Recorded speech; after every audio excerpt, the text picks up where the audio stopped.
Hello, I'm Deanna Cooney. Welcome to this week's episode of Undercurrent. In our first story, Airbnb hosts are calling for fairer rules to protect them when sharing their home with others. Bass speaks with Regional Manager Brent Thomas.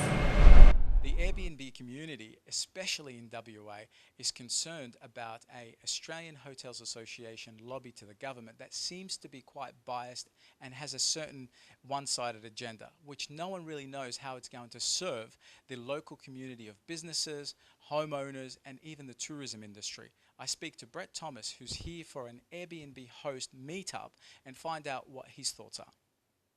I'm here with Brett Thomas. He's Head of Policy for Airbnb. Brett, how are you today? Oh, very good, Baz. How are you? Very well, thank you. So what's happening in Perth that brings you here? Well, there's 12,000 Airbnb listings here in Western Australia, 600,000 people coming in each year and using them. But local home sharers are really concerned. There's a parliamentary inquiry happening right now, and we've got an aggressive, big international hotel lobby that's trying to take away people's right to share their own homes. So we're here working with the host community to try and make sure that doesn't happen and we get some fair, progressive rules like we've got in some of the other states. Excellent. So what's likely to come out of this hotel lobby? Is there anything that's going to come out that's good for the local economy? We've seen the hotel lobby try and say there shouldn't be any Airbnb or other short stays less than 14 nights in a row. Now that's just silly. We've seen the big hotel lobby say people shouldn't be able to share their holiday homes. That's not on either. So we're working with these local hosts. People are very upset and very concerned, and they're looking to South Australia, Tasmania, New South Wales, Victoria, all these other states that have developed fair, progressive rules, and they want to see something similar here in Western Australia, so we can grow the tourism economy, and that helps small businesses, cafes, restaurants, hotels, where people might stay at an Airbnb, but they go and spend their money in the local community at local businesses, and we want to protect that. So this potential proposal doesn't just impact Airbnb hosts, it would impact the entire ecosystem of the economy locally, right? Absolutely. For every $1 that somebody spends at an Airbnb, they might spend $3 at the local pub or restaurant or cafe or retail store. So it's you're right, it's the whole ecosystem, it's the whole economy, and it's a stack of jobs as well. And how's it likely to affect, if there was these restrictions put on Airbnb hosts, how's that going to affect some of the hosts' income or potentially even livelihood? What we know is that overwhelmingly our hosts are sharing their own homes, the homes they live in, and they use that little bit of extra money to pay off a credit card or pay for a family holiday or pay for the mortgage. And so it's a little bit of money, but it's really important for people. And so they're very concerned, they're passionate about this, and we're happy to work with them because we're passionate about it for them. Right. So what would you say out there to viewers, to local Airbnb hosts, to sort of encourage them or inspire them to do now? Well, there's some other great models of good laws around Australia. Talk to your neighbours, talk to your politicians, and let's protect home sharing here in Western Australia. Wonderful. Sounds great. Get behind it. I think it's something that is important to the local community, and it's definitely something worth getting behind now before it's too late. Thank you, Brett. Thanks, Bass. Cheers. I'm Bass Tadros for Undercurrent. Climate change is definitely one of the hotter topics leading into this Saturday's election. For this week's Vox Pop, Talha speaks with the Perth public and gets their opinion. Climate change is a critical threat to Australia, is ranked more serious than terrorism. Anti-Adani protesters got heavy fines in Bowen Court last month. Is it okay to break the law? What people think? Let's ask them. Like in Australia, in the Bowen Court, anti-Adani protesters, they got heavy fine for the protesting that they don't want any more coal industry in Australia. So what do you say about that? We don't agree with that. We don't want any more coal in Australia. Why is that?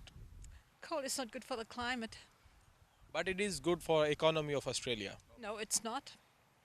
Because if you use renewable energies, you'd be creating a lot more jobs. Yeah, but people get so many jobs in Australia if a big mining company can open there. Yeah, but if you use renewable energy, you get just as many jobs. And you can export this kind of industry as well. Bowen Court, what do you say about that? I think that dismissing the coal is important issue, and I support it completely. No, you think that they can protest or they cannot protest against the coal mines? I think they can protest. But they got a heavy fines. Are you supporting them? Uh, yeah, a little bit. No, I don't think they should have been fined because I think it's just kind of an expression of free speech.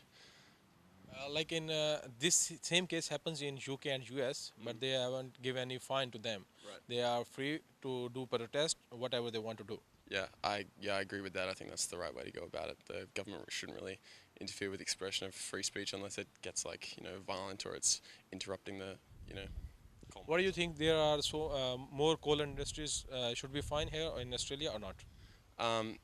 Should more coal industries be fined? I don't think so. I think that coal is a big part of Australia's, industry and power production, that sort of thing. I think that, political parties like the Greens that want to shut down all the coal mines, it's kind of a bit more complicated than just shut down and save the planet because, we still have to get electricity and stuff. So no, I don't think coal mines should be fined, but I think that we should look for, alternatives. There is Adani coal mine company. They want to make the biggest coal mines in Australia, but there is someone protesting in the Queensland. They don't want any more coal mine in Australia. All right. So, like, what do I think about that? I'm not too sure, to be honest. I don't have a lot of research in terms of coal mining. I know the technology's gotten better. I also know it has a history of being, having high levels of pollution. So I'm not too sure. I guess that's something you'd expect if you're going to build a coal mining plant. What do you think? Making new coal mine is gone worse? The climate gone worse, or it's fine? I'm not sure. I mean, if the technology is really good for it, meaning it'll be quite efficient, then I don't have a problem with it.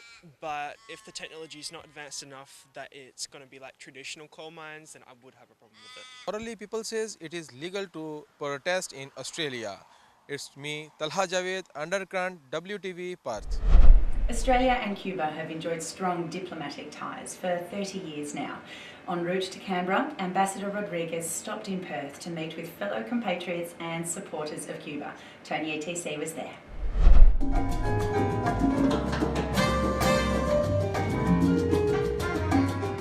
The Cuban community of Western Australia are delighted, excited and ecstatically happy to have the ambassador of Cuba to Australia here in the city.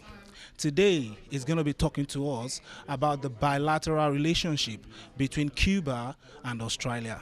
Thank you very much. Well, my name is Ariel Lorenzo. I am the Cuban ambassador in Australia. The relations between both countries has improved a lot in the recent years.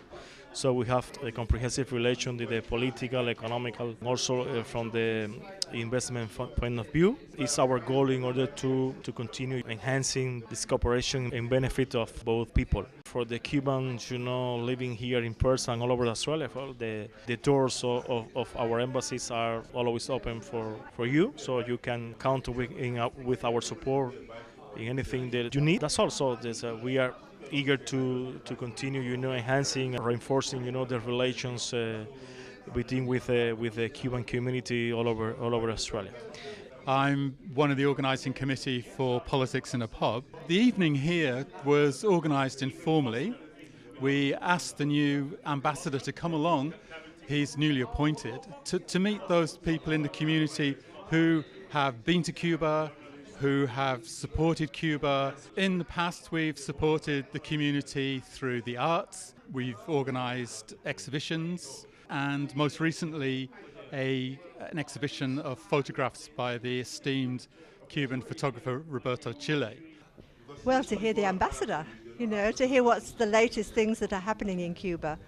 So that's why I came along. Just want to keep up to date because we don't read anything about Cuba in our local media, and I think it's a great shame because Cuba has a lot to offer the world. To me, it's probably one of the most generous countries in what they've done with disasters in the world. Their doctors go out, they're very good at setting up field hospitals, so they've been out to Pakistan and to Nepal when the earthquakes are on.